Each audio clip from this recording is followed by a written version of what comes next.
नमस्ते, भारत एक्सप्रेस देख रहे हैं आप। आपके साथ मैं हूं रोहित पोखरियाल। जम्मू कश्मीर विधानसभा चुनाव बेहद दिलचस्प होता जा रहा है। वो इस लिहाज से कि इस बार चुनावी मैदान में मुख्यधारा की पार्टियां ही नहीं हैं और इसमें जम्मू कश्मीर में हर बार चुनाव का बहिष्कार करने वाले अलगाववादी लीडर भी लोकतांत्रिक व्यवस्था का हिस्सा बन चुके हैं। वो चुनाव के बहिष्कार का नारा बुलंद करने के बजाय लोगों से अपने लिए वोट डालने की अपील कर रहे हैं।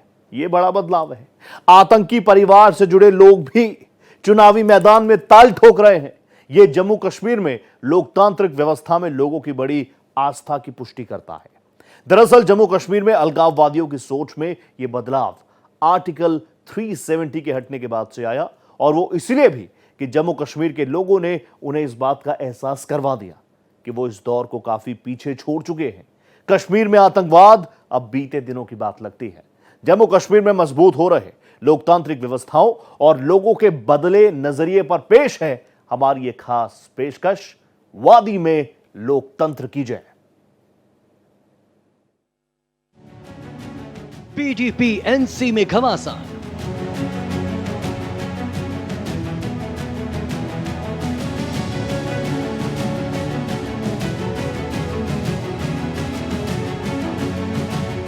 जमात से किसका नुकसान?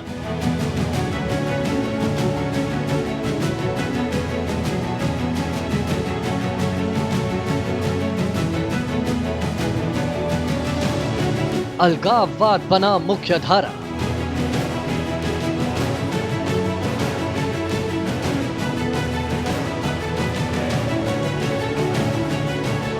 जमाते इस्लामी पर तकरार।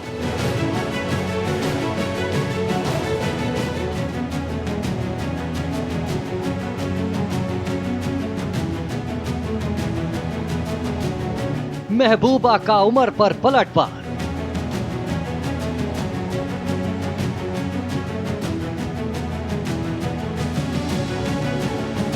चुनाव में हलाल हराम की एंट्री।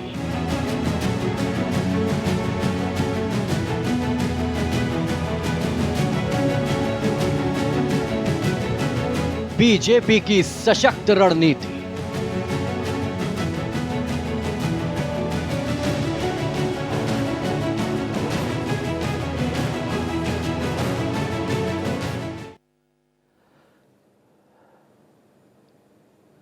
कश्मीर में अलगाववाद और आतंकवाद के लिए अब कोई जगह नहीं है। यहां बदल रहे हालात और युवाओं की बदल रही सोच इन मुद्दों को काफी पीछे छोड़ चुकी है।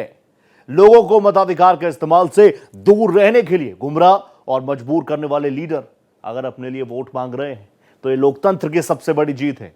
अगर प्रतिबंध के बावजूद जमात इस्लामी के उम्मीदवार निर्दलीय चुनाव में उतर रहे हैं तो यह इस बात की पुष्टि है कि जम्मू कश्मीर में जमहूरियत की जड़ें कितनी गहरी और मजबूत है। अलगाववादियों के चुनावी मैदान में होने से पीडीपी और एनसी में घमासान 7वें आसमान पर पहुंच गया है। लोकतंत्र की राह।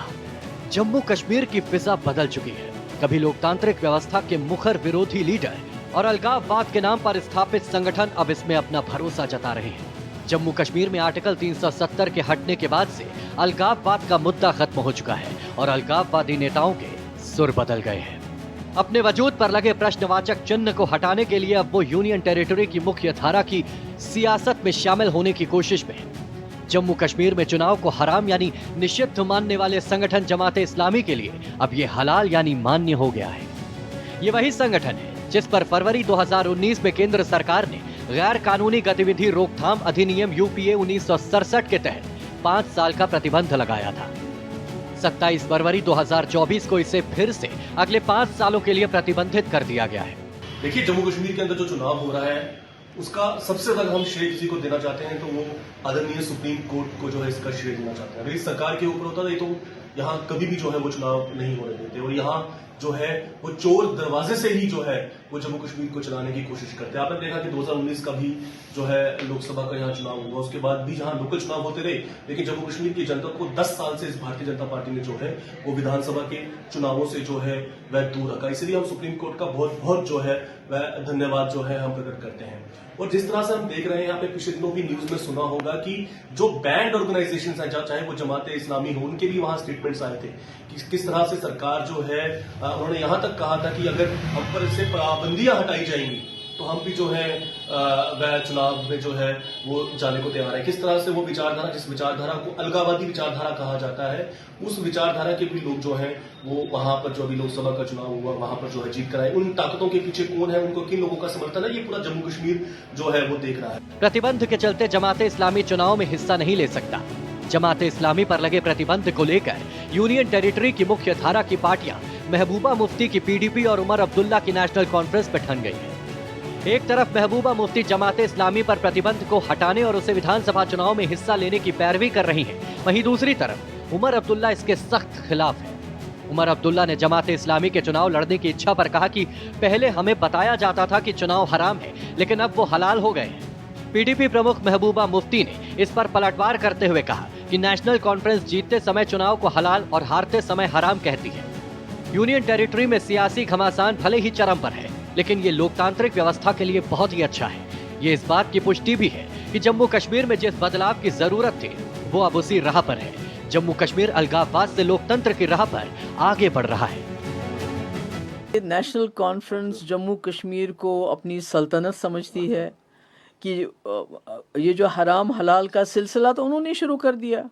1947 में जब मरहूम शेख साहब को पहले चीफ एडमिनिस्ट्रेटिव ऑफिसर बनाया गया जम्मू कश्मीर का और फिर हिंदुस्तान के साथ जुड़े, तो तब हलाल था इलेक्शन। जब वो वज़ीर आज़म बने तो तब हलाल था। जब वज़ीर आज़म से उनको हटाया गया तो फिर इलेक्शन 22 साल के लिए हराम हो गया। 22 साल तक वो राजकुमारी की बात करते रहे। उसके बाद 75 में वज़ीर आज़म से वज़ीर आला बन गए, फिर इलेक्शन हलाल हो गया उनके लिए। और उसके बाद 87 में जब यहाँ जमात इस्लामी और दूसरी जमात इस्लामी कोई पहली बार इलेक्शन नहीं लड़ रही है। सैयद अली शाह गिलानी साहब मरहूम बहुत पहले से इलेक्शन प्रोसेस का हिस्सा थे, मगर 87 में हलाल को हराम किसने बनाया है जमात के लिए, इलेक्शन को, या दूसरी जमातों के लिए या मफ के लिए? तो जब 87 में नेशनल कॉन्फ्रेंस ने धांधलियाँ की इलेक्शन में, क्योंकि वो नहीं चाहते थे कोई तीसरा फोर्स सामने आ जाए, क्योंकि कांग्रेस को उन्होंने अपने साथ मिलाया। तो जब तीसरा फोर्स सामने आया माफ की शक्ल में, तो उन्होंने धांधलियाँ की, जिसकी वजह से जितनी भी और जमातें पॉलिटिकल प्रोसेस का हिस्सा बनना चाहती थी उनके लिए उन्होंने इलेक्शन के दरवाजे हमेशा के लिए बंद कर दिए। और तब से ये जो हलाल हराम का सिलसिला तो इन्हीं का शुरू किया गया है। 22 साल तो ये लोग इलेक्शन में हिस्सा ही नहीं ले रहे थे। कह रहे थे हमने राजकुमारी करानी है, हमने जम्मू कश्मीर को आज़ाद करना है, हमने पाकिस्तान के साथ जाना है और इलेक्शन लड़ना हराम है। तो मुझे बड़ा अफसोस है कि अगर जमात इस्लामी इलेक्शन लड़ना चाहती है, बहुत अच्छी बात है। जमहूरियत ख्यालात की जंग है और इसमें जब जो चाहे आ सकता है। और उनको, मैं तो सरकार से ये भी कहती हूँ, उनका बैन हटाया जाना चाहिए। उनके जितने भी इंस्टीट्यूशंस हैं, एसेट्स हैं जो आपने फ्रीज़ किए हैं, कन्फिस्केट किए हैं, उनको डीफ्रीज़ किया करना चाहिए, उनको वापस करना चाहिए।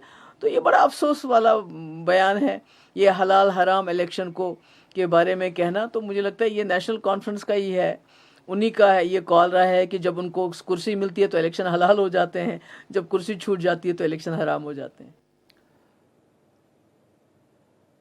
जम्मू कश्मीर विधानसभा चुनाव का मिजाज और तस्वीर पहले के चुनावों से इस बार अलग नजर आती है। यह बदलाव जम्मू कश्मीर से आर्टिकल 370 हटने के बाद आया। यह बदलाव जम्मू कश्मीर में अलगाववादियों की बंद हो चुकी सियासत की वजह से आया। यह बदलाव जम्मू कश्मीर की बदल रही आबो हवा को दर्शाता है, सामाजिक आर्थिक हालातों की वजह से आया है। यूनियन टेरिटरी के लोगों ने लोकसभा चुनाव में जिस तरह से अपने मताधिकार का इस्तेमाल किया था, उसे देखते हुए अलगाववादी नेताओं ने भी यह मान लिया कि अब यहां के लोगों को गुमराह नहीं किया जा सकता, उनकी नई सोच को बदला नहीं जा सकता।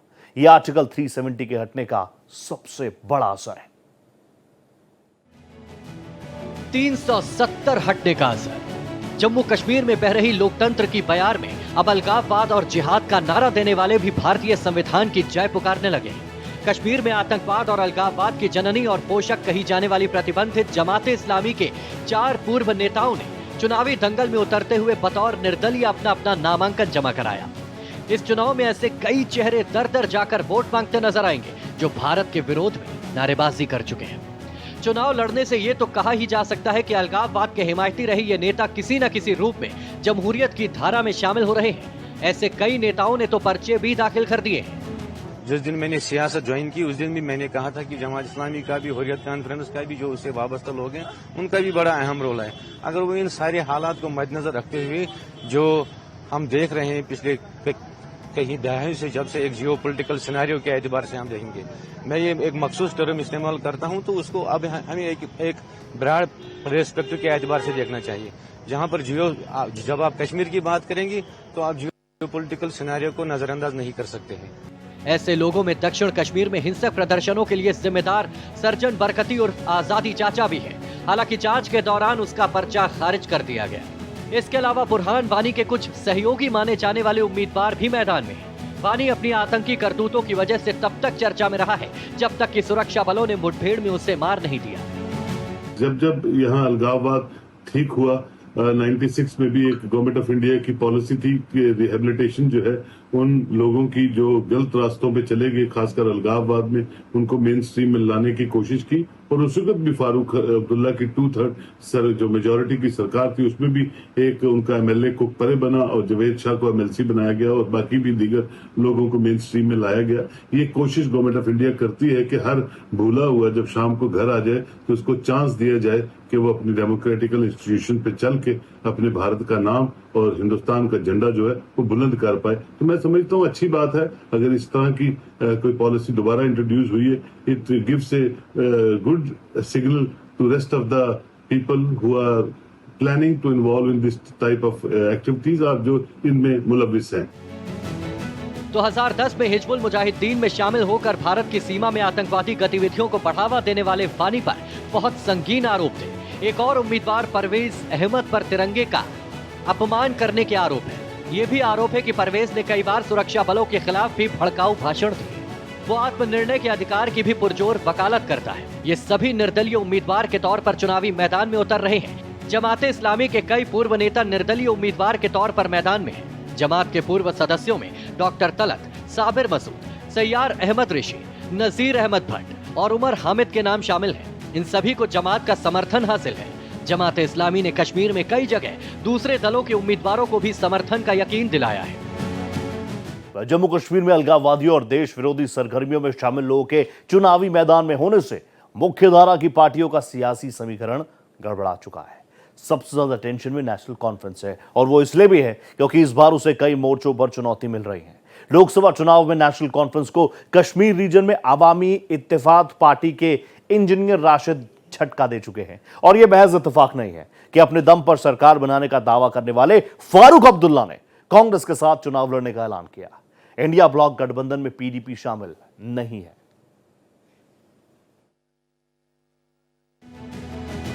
टेंशन में नेशनल कॉन्फ्रेंस। जम्मू कश्मीर में एक दशक के बाद चुनाव हो रहा है। यह चुनाव तब हो रहा है जब जम्मू कश्मीर में अलगाववाद, आतंकवाद पर विराम लग चुका है। यूनियन टेरिटरी 90 के दशक को पीछे छोड़ चुका है और लोकतांत्रिक व्यवस्था मजबूत हुई है। लोगों की राजनीतिक सक्रियता बढ़ी है और चुनाव को लेकर लोगों में जबरदस्त उत्साह है। इस बदलाव के बीच मुख्यधारा की पार्टियों के लिए खुद को साबित करने की बड़ी चुनौती है। लोकसभा चुनाव में बारामूला से उमर अब्दुल्ला चुनाव हार चुके हैं और उन्हें हराने वाले इंजीनियर राशिद हैं। फिलहाल वो टेरर फंडिंग के आरोप में दिल्ली की जेल में बंद हैं। उनकी नियमित जमानत पर अदालत ने फैसला सुरक्षित रखा है। जेल से चुनाव लड़कर बारामूला सीट पर जीत दर्ज कर चुके इंजीनियर राशिद के हौसले बुलंद हैं। लिहाजा इंजीनियर राशिद ने तो घोषणा की है कि वो अपनी पार्टी अवामी इत्तेहाद पार्टी से यूनियन टेरिटरी की सभी 90 सीटों पर अपने उम्मीदवार उतारेंगे। इसके अलावा संसद पर हमले के मामले में फांसी की सजा पा चुके अफजल गुरु के भाई एजाज गुरु भी इस बार विधानसभा चुनाव लड़ने की तैयारी में है। उसे भी अलगाववादी विचारधारा का ही समर्थक माना जाता है। यह अलग बात है कि इन नेताओं ने सुरक्षा बलों की ओर से मानवाधिकारों का उल्लंघन को भी चुनावी मसला बनाया। साथ ही ये लोग आत्मनिर्णय के अधिकार और कश्मीर को विशेष दर्जा बहाल किए जाने की मांग कर रहे हैं। इस बार कश्मीर रीजन का चुनावी घमासान पिछले चुनाव से अलग है। चुनाव बहिष्कार करने वाले लोगों के चुनावी मैदान में होने से ये चुनौतीपूर्ण भी हो गया है। ये महज इत्तेफाक नहीं है कि अपने दम पर चुनाव लड़ने और सरकार बनाने का दावा करने वाले फारूक अब्दुल्ला चुनाव से पहले कांग्रेस के साथ गठबंधन को राजी हो गए। यूनियन टेरिटरी को राज्य का दर्जा दिलाने से पहले चुनाव नहीं लड़ने का ऐलान कर चुके उमर अब्दुल्ला ने विधानसभा चुनाव लड़ने के अपने फैसले का बचाव करते हुए कहा कि उनका लक्ष्य बीजेपी के खिलाफ एकजुट मोर्चा पेश करना है और उनकी सीटों को कम से कम करना है। हमारी कोशिश है कि बीजेपी के खिलाफ हम एक यूनाइटेड फ्रंट लेके खड़े हों और उन्हें कम से कम सीटें जो है जीतने का हम मौका दें। उमर अब्दुल्ला ने अपने पहले के बयान से पलटी मारते हुए जम्मू कश्मीर विधानसभा चुनाव लड़ने की घोषणा की है। वो गांदरबल से चुनाव लड़ रहे हैं। गठबंधन पर उमर अब्दुल्ला ने कहा कि जम्मू में पीर पंचाल और चिनाब सहित गठबंधन की निश्चित रूप से जरूरत थी। उन्होंने कहा कि हमारा प्रयास बीजेपी के खिलाफ एकजुट मोर्चा बनाने का है। हम ये सुनिश्चित करना चाहते हैं कि वो कम से कम सीटें जीते।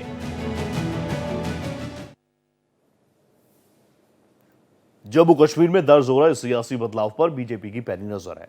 कश्मीर रीजन में अपनी सियासी जमीन को मजबूत करने के लिए बीजेपी ने मुस्लिम उम्मीदवारों पर विश्वास व्यक्त किया है। इसके साथ ही जम्मू रीजन में विपक्ष को पूरी तरह से साफ करने की रणनीति तैयार की गई।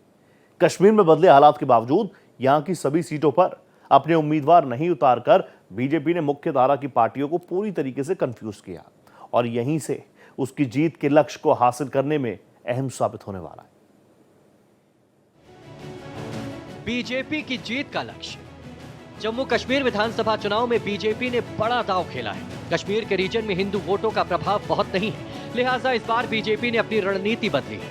कश्मीर घाटी में मुस्लिम उम्मीदवारों पर दांव लगाया गया है, क्योंकि इन सीटों पर मुस्लिम वोटर ही निर्णायक भूमिका में है। बीजेपी ने कश्मीर पंचायत चुनाव में भी मुस्लिम बाहुल इलाकों में मुस्लिमों पर दांव खेला था। इसमें पार्टी कुछ हद तक कामयाब रही थी, इसीलिए विधानसभा चुनाव में भी इस स्ट्रैटेजी पर काम किया जा रहा है।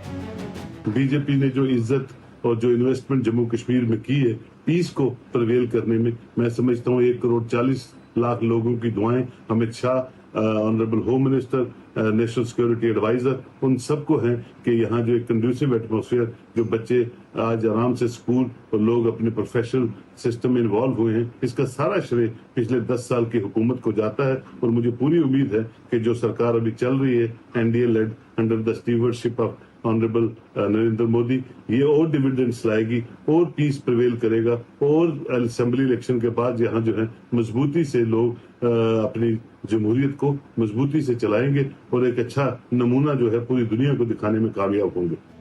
बीजेपी ने अपने दिग्गज नेताओं को दरकिनार कर दूसरे दल से आए नेताओं को खास तवज्जो दी है। 2014 में जम्मू में बीजेपी ने विपक्ष का सफाया कर दिया था। इस बार विधानसभा चुनाव में बीजेपी वहां पर अपनी पुरानी जीत को बरकरार रखते हुए परिसीमन के बाद बढ़ी हुई सीटों पर जीत की उम्मीद कर रही है।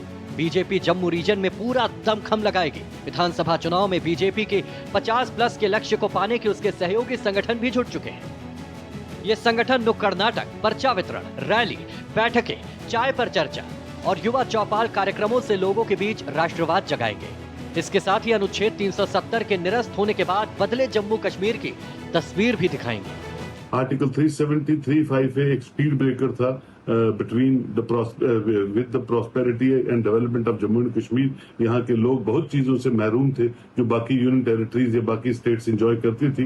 ये एक रोड़ा था जो हमें डिस्क्रिमिनेट करता था रेस्ट ऑफ इंडिया से। आज भारत का झंडा, भारत का संविधान, भारत के लॉज जम्मू कश्मीर में चलते हैं और उससे लगता है कि जम्मू कश्मीर सिर्फ बातों से नहीं, दिल से हिंदुस्तान का ताज था, है और रहेगा। और हिंदुस्तान के लोग सर्वप्रिय हैं, कोई भी सरकार मरकज में आए।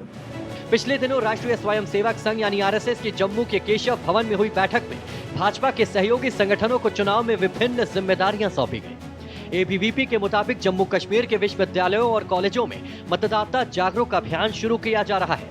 राम माधव को जम्मू कश्मीर की राजनीति का जानकार माना जाता है। इसके चलते ही उन्हें राज्य का चुनाव प्रभारी नियुक्त किया गया। राम माधव ही थे 2014 में जिन्होंने जम्मू कश्मीर में बीजेपी और पीडीपी को एक साथ लाकर गठबंधन की सरकार बनाने में महत्वपूर्ण भूमिका निभाई थी। एक बार फिर से उन्हें मिशन कश्मीर का जिम्मा सौंपा गया है। आर्टिकल 370 के हटने का फैसला प्रधानमंत्री नरेंद्र मोदी की सरकार ने किया था और इसीलिए जम्मू कश्मीर में आए बेहतर बदलाव का श्रेय बीजेपी को जाता है। कश्मीर रीजन में कम सीटों पर चुनाव लड़ने के फैसले को भले ही अलग नजरिए से देखा जा रहा है, लेकिन बीजेपी ने यहाँ पर एक तरह से सियासी कंफ्यूजन क्रिएट कर दी है और इससे विपक्षी दलों की मुश्किलें बढ़ गई हैं। बीजेपी की बदली राजनीति मिशन कश्मीर में मददगार साबित होगी।